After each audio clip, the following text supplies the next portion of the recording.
Betty, 27F, and I, 30 male, got engaged in January after dating for a couple of years. Our plan was to get married next year when we had saved enough money for the wedding. Shortly after getting engaged, we moved in together at the end of January.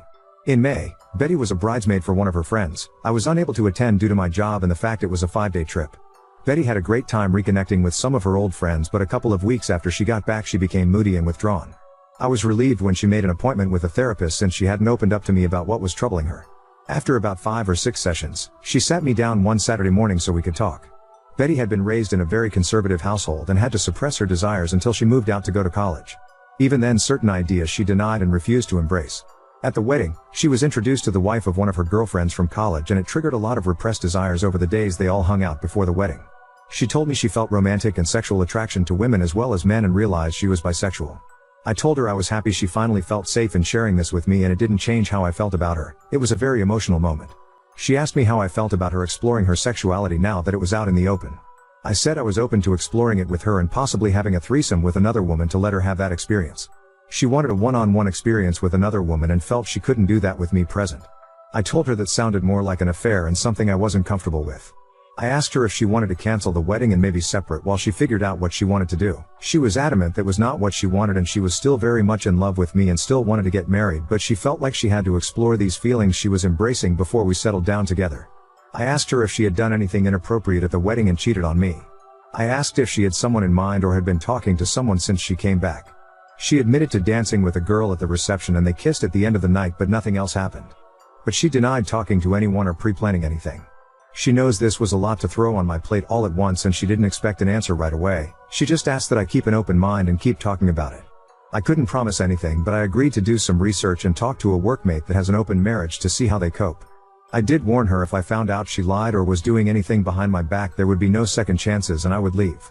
My workmate has been super helpful and open about their relationship. My brother got me into a support group that has helped me come to terms with our relationship changes.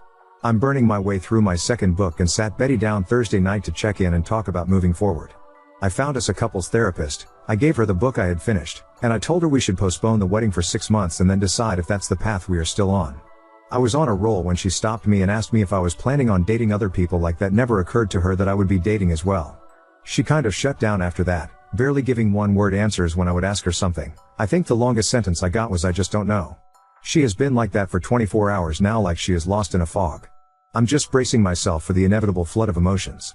I would have thought she would be happy that I was considering opening our relationship. Update 1. Saturday night her fog lifted and things got pretty heated. She said that the open relationship was my way of punishing her and being vindictive by dating other women. She was just asking for some grace to explore her feelings. I replied that she showed almost no remorse for cheating on me and instead expected an open-ended hall pass to do so again. I told her our friends had told me she asked them not to say anything about what happened at the wedding, so I would probably never know the full truth and just had to accept it was worse than she admitted to.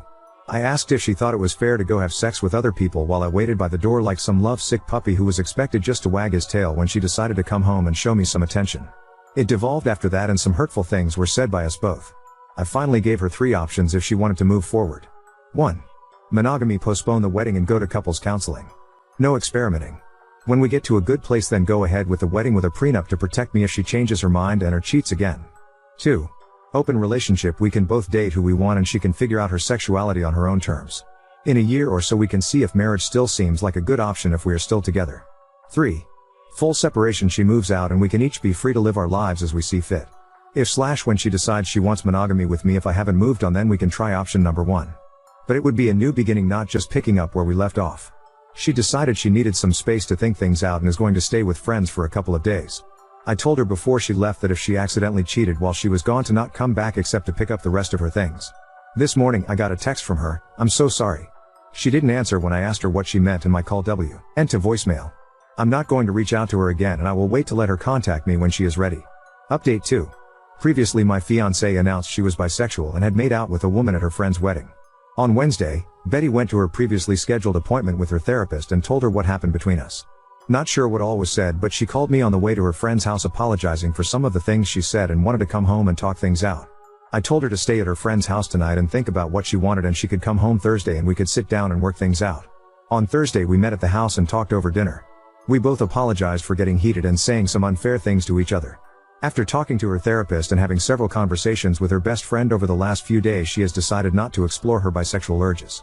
The idea of a truly open relationship where I was free to sleep with other people terrified her, and getting married was more important than chasing the rainbow. Her original idea had been just a free pass to see if she was missing something in her life and how important it was to her. I asked what was she asking for an ONS, just dating a woman, or having a full relationship. She couldn't tell me exactly what she wanted. I said that didn't sound very monogamous to me or very fair. She agreed, and that was why she was giving up on exploring those feelings. Next, she brought up the notes I sent out canceling our save the date notices for our wedding day. She said she was getting all kinds of calls about what happened and was caught unaware about what they were even talking about at first. She was upset I did that without talking to her first. I reminded her that she lobbed 2 grenades in my lap, coming out as bisexual, and that she cheated on me, then left and wouldn't talk with me except for a cryptic "I'm so sorry" text followed by silence. While I never said anything other than we were having issues and had to postpone the wedding, evidently there was speculation that she had cheated on me. She switched gears and said we could still get back on track and get married next spring. No, because now when one of us is out of town, my mind will be thinking about you cheating again, especially after coming out and wanting to have an affair to explore your sexuality. I said maybe after couples therapy we could get back to a good place again, but not by the end of the year, and it would be foolish to start planning and making financial commitments before we even knew if therapy was going to work. Plus I wanted a prenup to protect everything I brought into the marriage as well as my future retirement savings. Plus she would forfeit any equity if we bought a house. When she protested, I said if you plan to be faithful and not change your mind later, then it would never be a thing. Just something to give me some peace of mind. It's been an ongoing conversation for the last few days. Betty wants to rug sweep the incident at the wedding and move forward with our wedding. Exploring her sexuality is not worth sacrificing our relationship in her opinion. For now, we are back together and planning on counseling soon. In a post-clarity moment, I realize I rushed to embrace the idea of an open relationship to allow Betty the freedom to explore her new feelings, and I'm not as willing now to consider that option. I think separation is the better option, breaking up if you will, till we both decide what direction our future lies and if it is with each other. It's not what I want, but I also don't want to spend the next 3 to 5 years together only for her to change her mind or cheat on me one day. Update 3. Counseling started badly. Walked into the office and saw a large pride flag on the wall. Our therapist was very biased towards my girlfriend's predicament.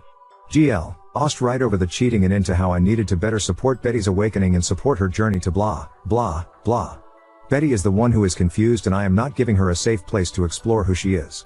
Nothing about my feelings or needs was addressed. To make matters worse, when the therapist was piling on me, I looked to Betty to stand up or say something positive for me, and I got nothing. That part hurt me the most, and I pretty much shut down for the remainder of the session. Toward the end, the therapist did try to engage with me because you could tell she knew I had completely lost me. On the drive home, Betty tried to talk to me and I gave her the 3 answers I kept repeating to the therapist: sure, nope, and maybe. This was the therapist her individual therapist recommended us to. The next day I got a call from Betty's mom at my work wanting to know why we were postponing the wedding and that her family and friends had already started making plans. I told her she needed to take that up with her daughter. She kept badgering me until I finally told her Betty made out with someone at her friend's wedding and that was why things were on hold, and then I hung up on her. Less than an hour later I got a call from Betty demanding to know what I told her mom. I said you kissed someone at a wedding and we were trying to work through it, and that I didn't mention Betty coming out to me. I told her she needed to sit her mom down and tell her the whole truth, but I'm not going to hold my breath. So I get this text from her mom telling me I need to suck it up and move past this, and that I might even be at fault for not going to the wedding with her. Huge text giving me what for and trying to tell me what I need to do. I showed the text to Betty when she got home from work and said she needed to do something about her mom, or I would enlighten her with the full story of all our problems the next time she tried to tear me a new one. Y said she would handle her mom and made me promise to give her some time to tell her mom everything. Also this week Betty has gotten very protective of her phone. Yeah, major red flag. I went to charge my phone and unplugged hers to plug mine in, and she almost flew across the room to practically snatch her phone out of my hand. I was able to sneak a look at her phone later while she was asleep, only to find she had changed her access code, something which she hadn't done since we had been together. I went online and looked at our phone bill, and there were many lengthy calls to a Colorado area code, which I have found out is where the girl she kissed was from. I am just mentally exhausted at this point, the gaslighting, lying, and just feeling like I am treading water all the time. Lately, when we've been intimate, there is a lack of passion in her that was there before all this. I feel love bombed without the feeling. Feels like just hollow words and empty gestures. Tomorrow we are going to a cookout at her parents' house. I am going to try and keep my cool and not say anything, crossing my fingers. But when we get back I am telling Betty I'm done. I'll give her the choice of keeping the apartment or moving out. She will be free to explore and find what truly makes her happy, just won't be me. I came clean with my parents and a few friends about this whole mess. My tribe is ready to help support me and help with the move when I need them. Dad vetoed mom's offer to move back home and said what I really needed was a new puppy, definitely too old to live with my retired parents. Feels weirdly peaceful now that I've made my mind up. To all of you who told me so, you were right, time to move on with my life. Update 4. Betty and I returned early from a cookout at her parents' house. I had planned for my sister to be at our house when we got back as a witness but had to wait a couple of hours for her to show up. I got us all in the living room. A&D told Betty I couldn't do it anymore and was throwing in the towel. I said I had lost all trust in her and couldn't see a way forward and that the best choice was to just go our separate ways. Betty couldn't understand what I was saying and that she had been honest since her confession about what happened at the wedding. I asked if she had been in contact with the girl she kissed at the wedding and she denied it. I asked to see her phone and she refused, saying it would violate her privacy and the privacy of the people she had talked to. Fine, so who did you call with a 720 area code, and maybe I should call and see who answers. Doesn't really matter because it proves my point. I gave her a choice of moving out or staying and I would move out. I also said I would give her what she had contributed to our savings account for the wedding.